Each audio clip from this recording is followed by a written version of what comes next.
Podcast with Jensen Maydew, Tony Caranco, and your host, Wes Underwood.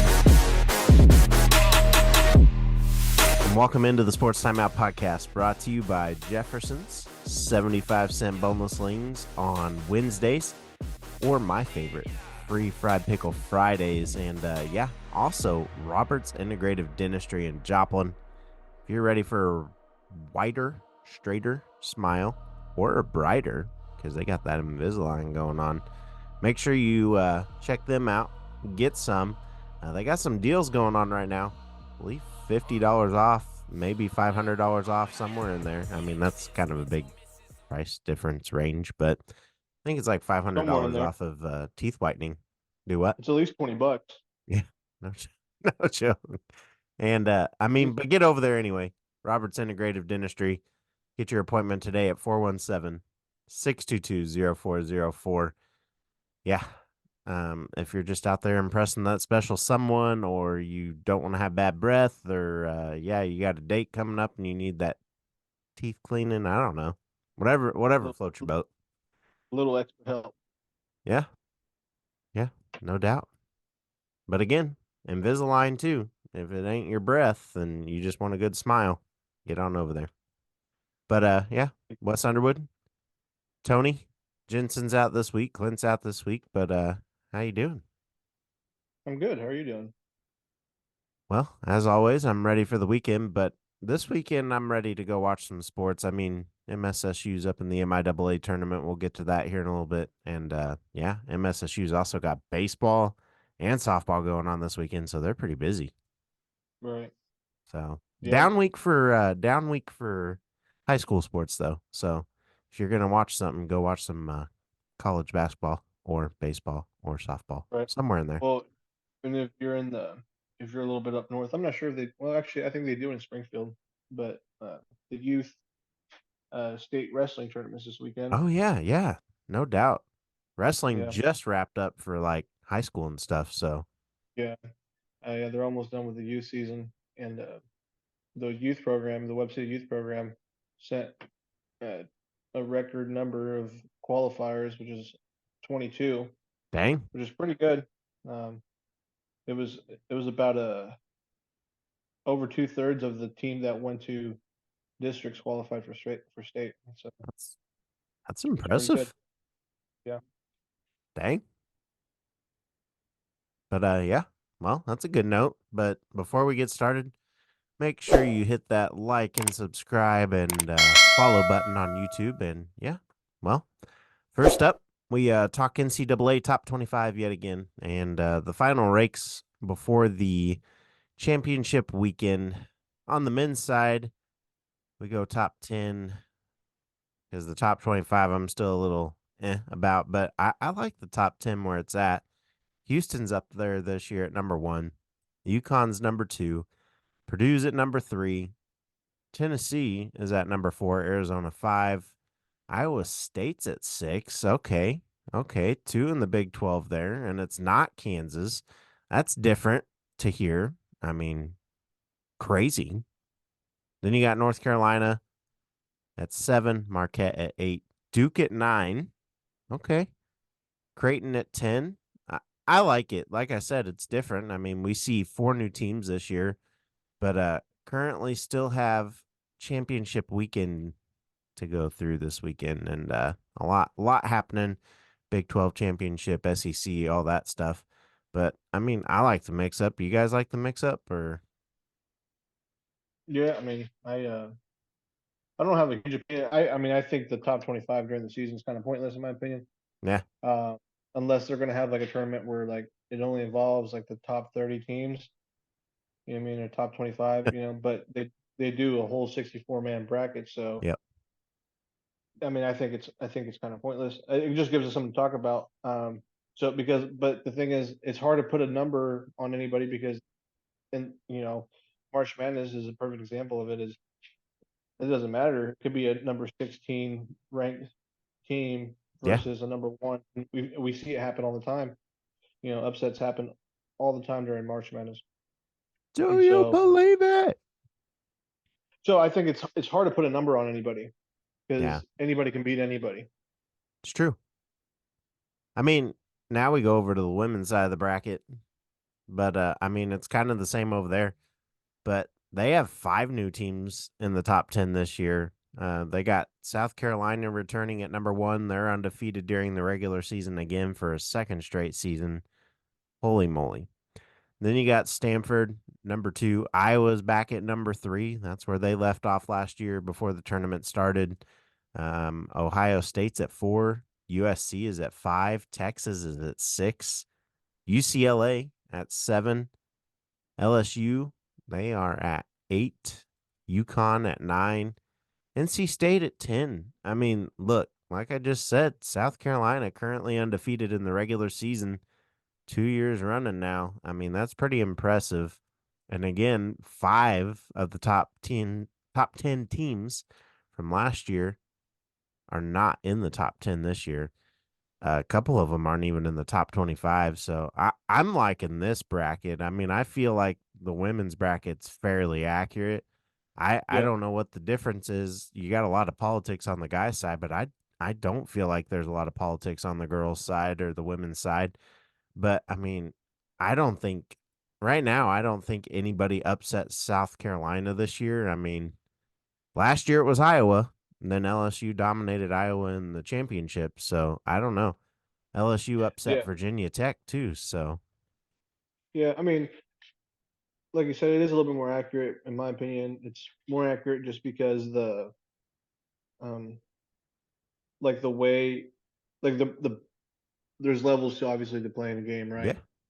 They're good, and there's some that are going to just be great, and they're going to go to certain teams. You know, they're going to want to go to a team that's a little bit more successful, and yeah, so like uh with little, I just think the pool is a little bit more even mhm, across the board in the men's versus I think there's a huge difference in talent yeah, uh in the in women's basketball. Like I think that there are some that are great and there's some that are not. They're still trying to even it out. They're working there. The quality of basketball is definitely a lot better. I agree. I agree. And Caitlin Clark has kind of helped settle that.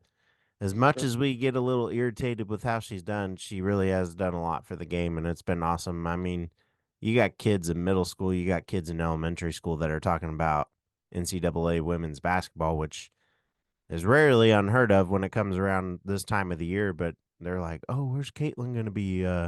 How's she doing? Or how's that chick from LSU doing?" It's like, we got to get her name right.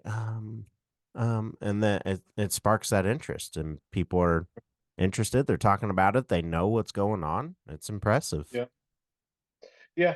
I will say there is definitely a lot more um, coverage Yeah, on women's sports, which is great. I think it's awesome. And I think with that, eventually, I think the skill level is going to start going up. absolutely. And I think eventually it'll get to the point where the men's basketball is where like anybody can upset anybody. And I think the new NIL deals may help with balancing, the teams out a little bit more. Yeah, and I think, and to your point on that, for like getting out there and talent's going to come up.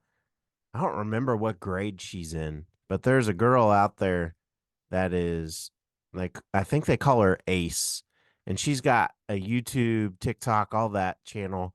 She's on a boys team, and she's just out there killing it. And she's Yeah, going up against these dudes, and she's just laying it in. They dish it out to her. She gets the wide open three. It's like nobody even guards her, or they're yeah, afraid to guard her. I don't know what's going on, but she'll go in for contact. She'll get fouled.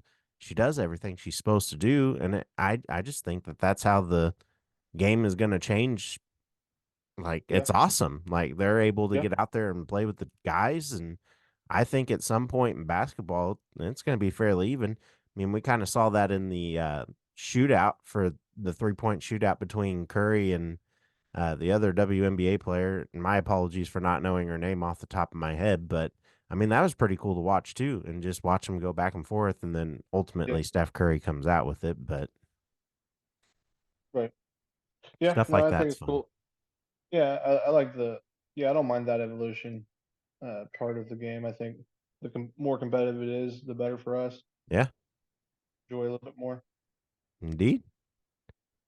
On that note, next up, we head into the NFL and we talk combine. A lot going on last week. A lot of players going. I think the fastest time was 4:22, and I mean that's pretty impressive. But got a chance to catch up with former Joplin running back and now former South Dakota State running back Isaiah Davis to talk about his career and his combine performance. Take a look.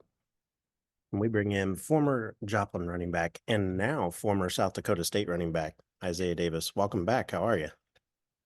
Doing good, man. I'm blessed. Indeed, indeed. And everything's over now. How you feel? Well, everything's not almost over. I have Other than the draft, but yeah, I have the pro day also on 25th. So okay. I'm looking towards, but it feels good. Definitely a big relief off my shoulders going to the combine and doing most of the drills and just going out and show my talent. But a long journey though, for sure. Yeah. It's awesome. Good tidbit there. Did not know that, so congrats on that. Sure. And well, 4 months ago we talked about the season at hand, talked about the championship and the feelings. You guys win your second in a row. What was that feeling like to win it back to back? And definitely a great feeling. Doing it for Coach Rogers' first year as head coach, and I felt good, and I feel like it also just felt good to go out the right way. And I feel like before the season even started, the expectation was so high. So I feel like for the season to be successful, it was a win or a bust. But definitely blessing to go back to back. Actually going to SCSU and not knowing what's it going to lead to, and just trusting the process, trusting people brought me in, the brothers I was working out with, and it ended up all paying off. Absolutely. And I mean, now we talk combine. I know I asked you if you had any intentions to head back to the NFL. And then next you said it's always been a dream. And you're excited at that. If the time were come, though, you'd be ready. And I mean, it did. What was that process like for you leading up to the invite? And how did they kind of approach you about that? Well, I know for the combine, they came out usually around like mid-December, I think. And me and my coach Rouse were every day, waiting for an email, a text, or a call leading up to that. But once I got the invite, and definitely like a relief because you're waiting. That's like the big show where most people are going to be, and just having that goal in mind as a young kid, and then living out like your dream, and actually getting to go to the combine and experience it firsthand, and definitely a wonderful experience. But these past couple months have definitely been a lot. Just like going working out every day, trusting it, having bad days, having good days, and just trusting the end mind and goal. But I'm here in Frisco with a good group of guys who it's fun to go work with every day, go in and get the work in, have fun, crack jokes, and build relationships. But it's been a great couple months. It's awesome. And more on the combine here. You ran a 4.57 40. It's pretty fast, pretty awesome. I know I can't do that. That's for sure. And then next up, you put up a 1.58 10-yard split. That was pretty awesome too. And then your vertical was 34 and a half. I mean, 12th out of 20 there at the running back position. And then your broad jump, almost 12 feet, 9 foot, almost 10 feet, 9 foot, 11 inches. And then that was good for 10th out of all the running backs as well. Pretty good numbers there. And then your bench press, what would they have you guys do on your reps there? Well, I got those to 25, and I got 20. I got 23. And what was the weight on that? 225. Oh wow, nice. And you got number 5 out of all those guys there? Yeah, I think I tied for 5th, like one or Man, two other dudes. it's awesome. It's awesome. Kind of sidetracked, but how did you feel about yourself after the combine? Where were you at mentally? I felt pretty good, honestly. Like I feel like the big thing for me was just checking all the boxes off, and we played the season until January 9th, so and I was kind of like set back a couple weeks from everybody else, but to be honest, I wasn't sure if I was gonna run at the combine. A couple weeks ago, I was working out and tweaked something a little bit. And, I didn't know if it was if I was gonna be ready to run at the combine, and so I came back from that like a week and a half before. I ran the 20-yard, and it was a good enough time for me just to go out there and believe in myself to put up a good number. But as far as my numbers went, like my goal for 40 was getting the 4.5s. I think if I trained like a couple more weeks and worked on my start a little bit more, I could have got a low 4.5, and on my best day a 4.49. But I'm definitely grateful to have a 4.57. For broad, I wish I could have got a 10. I had 10 for a jump, but Yeah. I didn't stick it, and so I didn't count it. But everything else, I feel like I did pretty That's well awesome. with. I feel like I stood out a lot and just like drill work. I feel like train out here with Jay Hicks and him get me right. I feel like I was put in a great position to go out there and just play free. Awesome. All right. Favorite moment from the combine. I know I saw a clip of, I think it was on ESPN, where they just had you like running out there and all the guys were chasing behind you. Could you elaborate on that one? Yeah, so we were doing like wheel routes, and it was kind of like the last thing you do at the combine. We do have like the short shuttle and the L drill, but a lot of guys opted out of that because it's like a long day, a lot of stress, and legs feel a little tired, so you don't want to put up a bad number. But yeah, so with the wheel route, I ran one before. I was set like the fifth run back to go, and I dropped it. And I'm not making no excuses or none, but it wasn't a little bit. So I mean, I kind of saw it last second, but I went back to the line. I asked one of the coaches if I could go again. One of the coaches said, "No, you're good." So I was just sitting there like frustrated, like, man, I know I had a good day and just ended with a drop. And so another running backs coach came up to me. He said, "You want to go again?" I said, "Hell yeah!" So then let me go for the last rep. Just caught it, and I had to finish in the end zone. But definitely experience of just that moment, like knowing that like it's over with. I feel like I had a good day. Like all the work I put in paid off, and just to end on a good note and to be the last one to go, I put in the end zone. Definitely felt good. That's awesome. Good. That makes a lot more sense now to why all those guys were doing what they were doing. That was pretty cool. Yeah. But all right, well, we appreciate your time, and good luck in the draft coming up and with whatever you got left going on there. It's a lot going on, and Yeah. you'll get through it. We have full faith in you. So, but take care, and catch you next time. So appreciate you having me. Thank you. Yeah. Yeah, great stuff out of him. I mean, I'm excited for him. Tony, you're still predicting where you predicted on where he's gonna go? Yeah, I'd say probably third or fourth round. And like I mentioned last week, I mean he's a very versatile, very athletic player. Like I Yeah. said, I compared him to Ezekiel Elliott a little bit. Yeah. So I can see him going somewhere third, fourth, fifth round maybe. I think somebody will pick him up. I think wherever he goes, he'll have a good impact, without a doubt. These guys, maybe? No. Wishful thinking for his family, because everybody here in Joplin would love to have him close. But Right. yeah. Well, on that note, we talked probably going to the beginnings Giants. and huh? Probably end up going to the Giants. Yeah, he could. Someone was also thinking Cowboys, and I was like, maybe the home factor there too. But I mean, that'd be a good fit. He could fit in down there with Pollard. Yeah. So, but yeah, new beginnings, and now we talk an ending to a legendary career.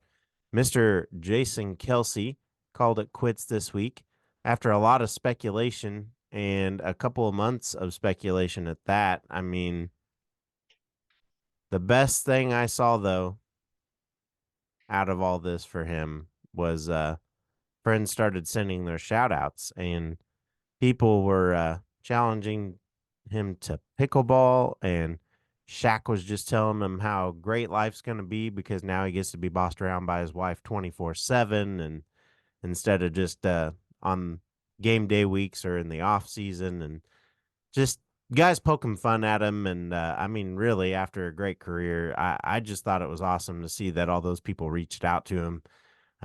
But legendary career. I mean, even though he only won one Super Bowl, he did get to go play in one against his brother. I bet that was probably one of the pinnacles of his career too. I mean, coming out on top would have probably been better for him, but I mean, just being able to play with his brother, that family bonding. But I mean, I wish him the best. He's been fun to watch. I knew about him coming into the league and everything. I used to watch Eagles quite a bit because I loved Andy Reid, and then when they let him go and he came to Kansas City, I was just like head over heel for that. But he's one of the best coaches, and he knows how to pick them. And Kelce was definitely a great pick. But you have any Right. thoughts on him retiring officially? No, no, man, that's awesome. Good for him. And agree with you. He's very, very good at what he does. Um, I would say probably a future Hall of Famer. Yeah, Um, yeah, no, I think very well deserved, and I wish him the best of luck. And for some reason, I'm thinking that he may still come back yeah. though. Like, I He mean, he he didn't look still too has. convincing himself, just sitting there. But he's just like, yep. I'm gonna stay out for a little bit. My body's hurting, and if you need me down the road, I'm here, Philly. Right. So we'll Yeah. see where they And get. We'll see where they get. right. But next up in the NFL, we talk another ending, and that is the Russell Wilson era in Denver. Broncos released the QB, and I mean, do you Let's blame ride. them? Yeah, let's ride. Where do you think he ends up at this point? To be honest, Man, he just needs to go with Jason Kelsey. yeah, I think He you could just needs call it a to, career too. yeah. But he says he Uh, still has a desire to win a championship. So sure. I mean, I'm sure he's not ready to call it quits. I think he could call it quits, but I don't really see. I don't know what team I think he would go and make an immediate impact and be better. anywhere in the AFC West at this point is where I would go. All new coaches, except for Sean Payton and Andy Reid. But I mean, obviously you can't go back to Denver. And So whoever you're gets saying him San gets a Diego? bargain. So Yeah, no. I mean, San Diego has Justin Herbert too, so you're not getting rid of him. you gotta have a good bench quarterback. Yeah, Especially for Herbert. yeah. I don't know. I don't see him going anywhere really. Maybe the Let's Jets, ride. Let's ride. but they still have Aaron Rodgers. Yeah, no joke. Man, Zach Wilson's getting out of there too, so who knows? Wilson for Wilson, maybe. Next up, we head into the NBA and we talk Abu Dhabi. Yeah. The reigning NBA champion Denver Nuggets will face the Boston Celtics in a pair of preseason games in Abu Dhabi this October. And the league said on Wednesday that the Nuggets, whose squad includes two-time MVP Nikola Jokic, and the Celtics, led by five-time All-Star Jason Tatum, will meet on October 4th and October 6th in the third staging of the NBA Abu Dhabi Games. And last June, Denver beat Miami to clinch the first NBA title, or their NBA title in the team's 47-year history. And Boston is, yeah, they're just one of those teams that are going to make the playoffs. And yeah, so we'll see. But the league also said that they're excited to bring the two best teams in the NBA to Abu Dhabi, the Celtics and the Nuggets. Mark Tatum and the NBA's deputy commissioner said in a news release. And I mean, there's also incredible momentum around basketball in the UAE and across the Middle East. And we believe these games as well as our year-round grassroots development and fan engagement efforts will be a catalyst for the continued growth of the game in the region. Anybody have any thoughts here? You got anything there? I mean, I got a few, but I think it's good for the league. I mean, I don't. I think it's kind of pointless. Okay. Uh, it's. I mean, I understand them trying to maybe capture another market. Yeah. It doesn't do. I don't think it does anything for the market here.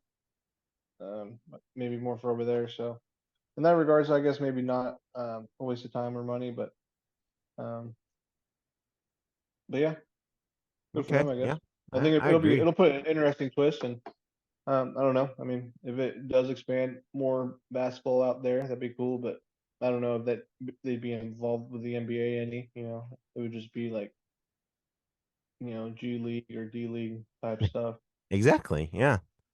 I don't know. And that's where I have multiple thoughts here. I mean, I like it for the league.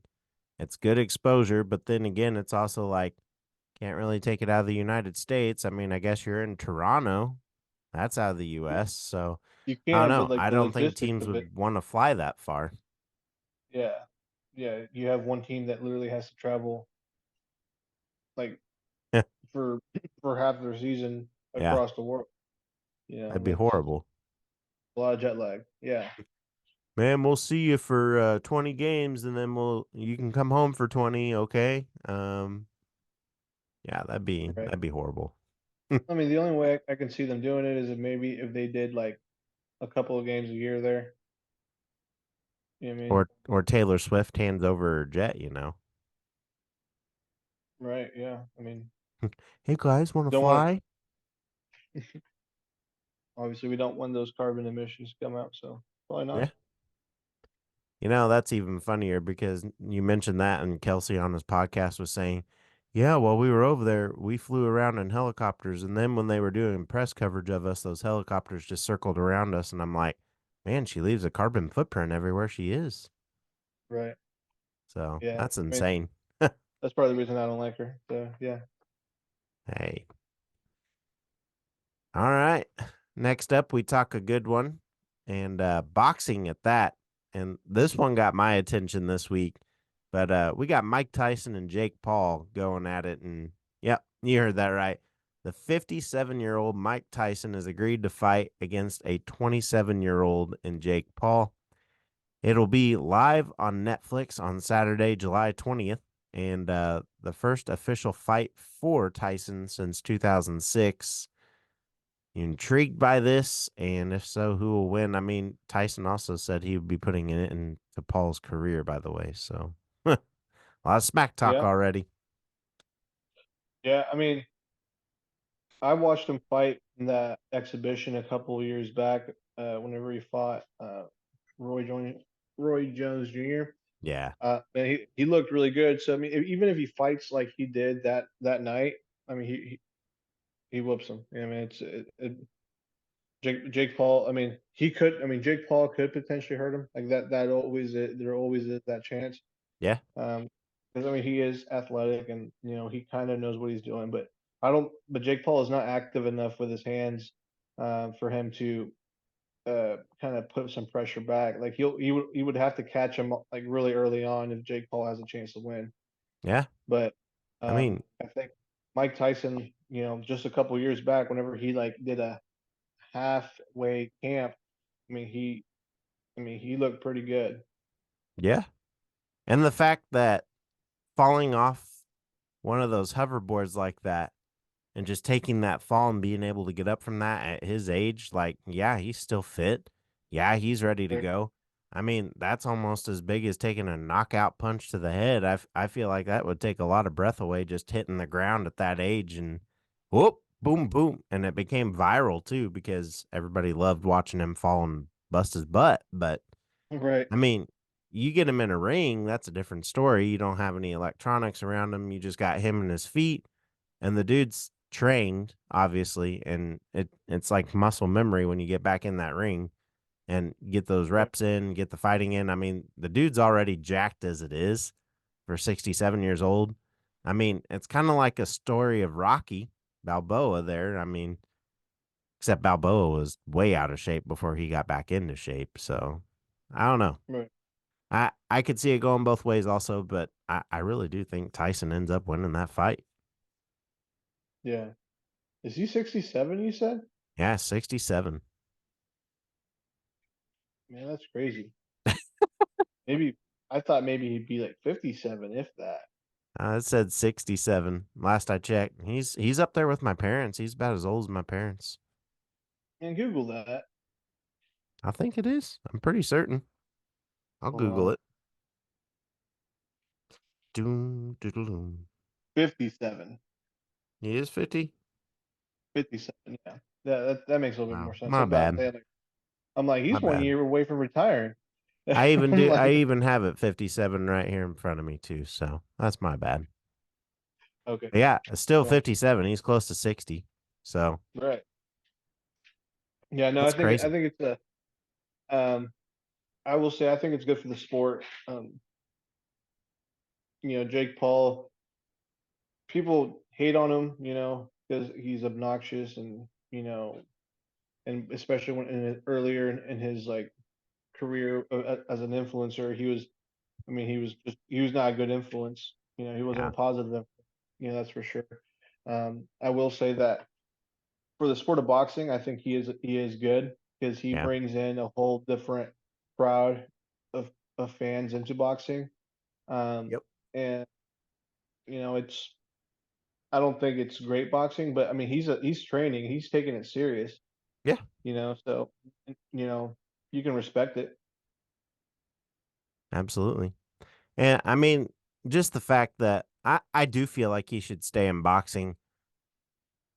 I don't know why he wanted to go to UFC, maybe just to make that point that he could do it, but I mean, just everything that's going on between him and Dana. I mean, it's like you're probably not going to get in, and you're 27 already. I mean, you're in the prime of a typical fighter's career, and it's like you might as well just stick with the one that's going to let you fight and the one that's going to let you make money. So, Right.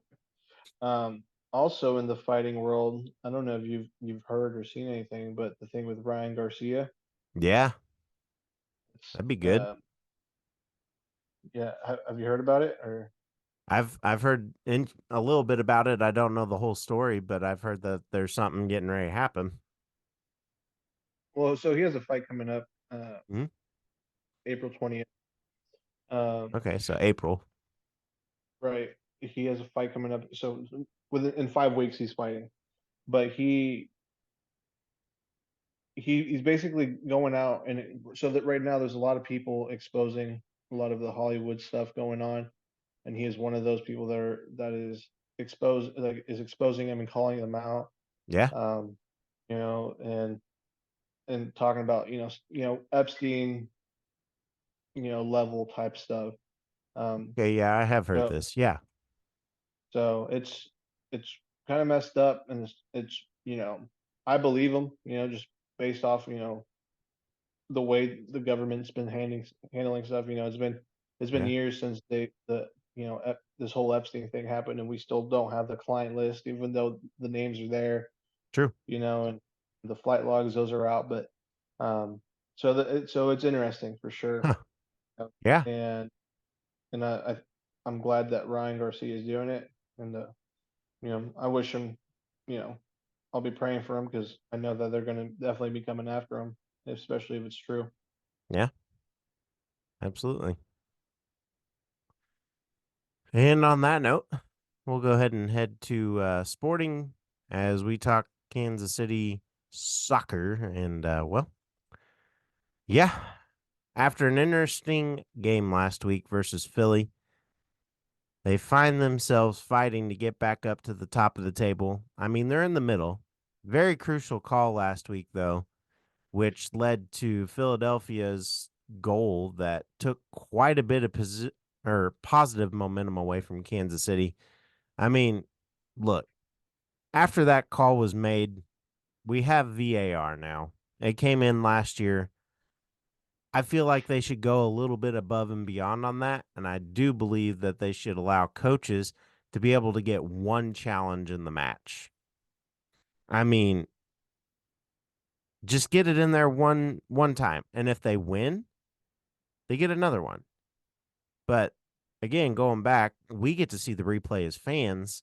They show us what goes on and during breaks and all that stuff, but it didn't even have to go to a break. They just clearly showed it on Apple TV. And Oh man, the ball clearly went off of the Philadelphia player though in a crucial moment like that, and I don't know why they didn't look at it at all because Sporting it it just kind of let Philadelphia back into the game and Sporting's momentum just went down. I mean, sure, Melia was out of the box and let the goal happen, and did Sporting let him back in the game in the last few minutes? Also, yeah, I mean they did. But they fell apart because they just I mean, you could just see them like, "It's our ball, like, why don't we get it back?" And Right. that leads to my question here. That being said, should the MLS leave the VAR calls to the refs, or should they give some power to the coaches and at least let them have that one challenge? Yeah. Yeah, I don't. Whether they did that, there would have to be some sort of timeout, right? And there's no timeout in soccer. Unless you get hurt, I guess, but yeah. Um, yeah, I mean, if they had like a third ref, or like if there was another ref like up in the booth that could Yeah, watch the game, that could like look at all like look at the call and determine whether or not they should look at stuff absolutely. instead of it just being at the ref's discretion, maybe having another eye in the sky, you could say. Yeah, I mean VAR, like they'll give that signal, but they barely do it. It's like the refs get the chance to continue to do it themselves, and it's like, what's the point of having VAR if nobody's gonna be like, hey, yeah, go ahead and look at that, or hold on. Like they should add Right. in those media timeouts, kind of like football. Would it slow it down a little bit? Yeah, but if you're gonna have VAR and you're gonna have replay in there, you might as well add in those media minutes to be able to take a water break or something like that. I mean, we did see that they do get the 90-minute water breaks, like after the first 90 or whatever, or first 45, something like that. It's in between the half, but they get those water breaks in there when it's really hot out, especially in the Midwest. And I feel like if you can do that too, you should be able to add in those times where they can challenge, or you can call a quick timeout and be like, hey, look at that, please. Right. So, Yeah. Yeah, they could do something like they could definitely be better. yeah, It's just them putting their ego aside and finally doing it. absolutely. All right. On that note, we head into the local sports update brought to you by Trackside Burgers. They are open at 1515 West 10th Street. Go get one of Chef Mike's specialties today. And yeah, they're worth it. They are. And it's so good. But nothing this week for high school sports. Everybody is transitioning now to baseball. And all the winter sports are wrapping up and spring's beginning. So be sure to tune into Facebook pages, social media, all that stuff. Make sure you go tune into those and get the schedule coming up. And now we head into the 2-minute warning brought to you by Hot Stone Pizzeria. Not feeling like cooking this weekend? Go grab a pizza by the slice over there. And well, tonight we get things kicked off with the MIAA quarterfinal for the women's basketball team as they will play Pitt State today at noon. And then baseball takes on Emporia State today at 3 p.m. here in Joplin. Tomorrow at 1 p.m. as well, and Sunday at 1 p.m. And then softball takes on Lincoln in a doubleheader tomorrow at 2, and game 2 will follow. And then on Sunday, they will play a doubleheader beginning at 1 versus Central Missouri. And yeah, that's all we got right now. I mean, sports are winding down. Summer sports are beginning, and then we're going to have a little transition to where we have nothing for just a little bit. But yeah, you'll have NBA for a while and playoffs beginning. But yeah, music's here. So is the end of another episode. Tony, Jensen, Clint, and myself, have a great and safe weekend. Make sure you go get some Ghetto taco before your game this weekend or wherever you're going. If you're getting ready for that baseball, softball practice with your kids. But Fridays, 10% off of burritos. And if you can't get in tonight, make sure to grab breakfast. Yep, get a breakfast burrito tomorrow or over the next week. But got any good plans this weekend? You gonna chill? Gotta work? What you gotta do? Oh, not a whole lot. We're we're gonna just spend some time with the family. Nice. Little chill weekend, nothing crazy. Good, good. I think we're in the same boat over here too. So, but yeah. Well, have a good safe weekend, and we'll see you next week on the Sports Timeout. You too, brother. Bye.